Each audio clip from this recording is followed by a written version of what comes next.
This Wallow 267. I'm right here with my man Neighborhood Nip, aka Nipsey Hussle. Yeah. You dig what I'm saying? That new album out. Listen, man, if you ain't got it, you running late. You know what I mean? Like except in a 95 snowstorm. You know what I'm talking about? You from Philly. Nipsey, if I'm a young cat, I'm trying to get in the rap game. What jewels could you give me to go at it? Man, right now, like I was telling you off camera, the game is changing so quick that what I tell you now is applicable right now. A month, 6 months, a year from now, this shit probably will change again. But I would say the most important thing is, number one, holding on to your independence as long as you can, doing everything you can do outside of the buildings before you go into the buildings, taking advantage of this technology, whether it's YouTube, whether it's all these social platforms that can connect you, and build an enterprise around your music. Like we was talking about before we got on camera, just the margin on merch, the margin on just the entrepreneurial things that you can put around the music is where you're gonna become wealthy, where you're gonna have your longevity at. It's gonna take the pressure off your music in terms of like having to make music that you think is gonna make you money, and you're gonna be able to look at your music like art. And you can monetize around your music. That way you can keep the music pure. And that would be my 2018 advice. Like I said, this shit is evolving and changing so quick.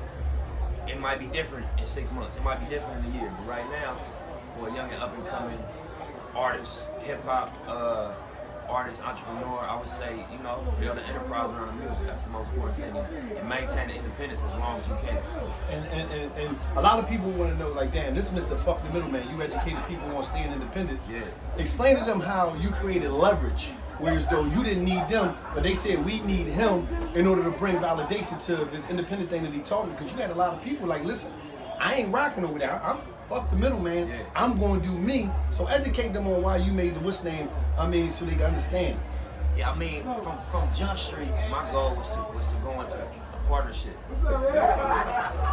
on the business side, as far as just if it was a label, if it was an independent structure we built, to where we get an investor in real estate or somebody out of tech to become a partner with us.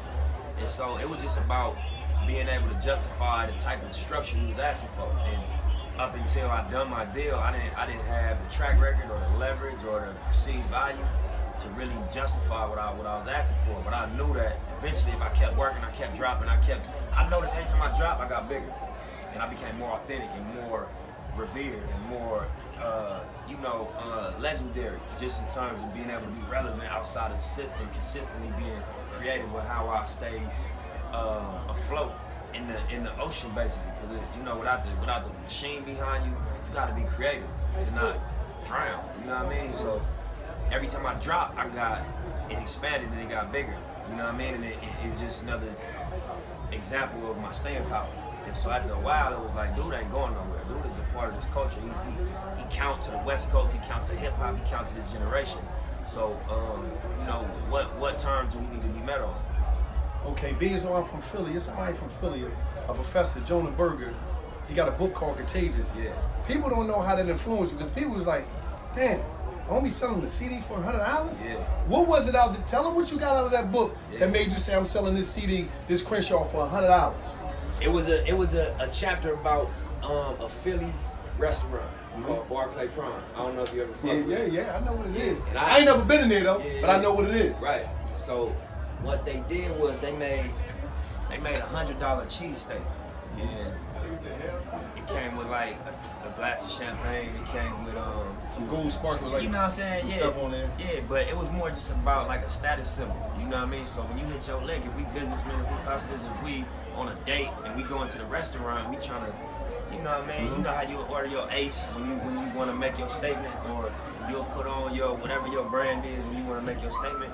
It was something on the menu that you can make your statement by ordering a $100 cheesesteak, and it became something that attracted people to come see what that was about too. So people like Oprah came through, Jay Leno came through, a gang of celebrities came to the restaurant and started talking about this $100 cheesesteak. And so when I peeped that, I'm like, damn, they talk crazy about dude at first, and they was like, he's tripping, you know what I mean?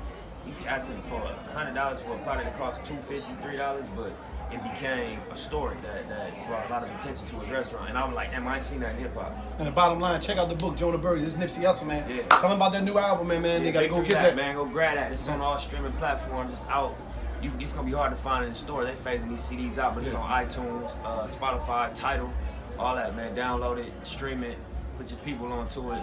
We had Broccoli Fest in DC. Yeah, man, DC. Philly love. Crenshaw, we out here, man, and it's just like that. Like,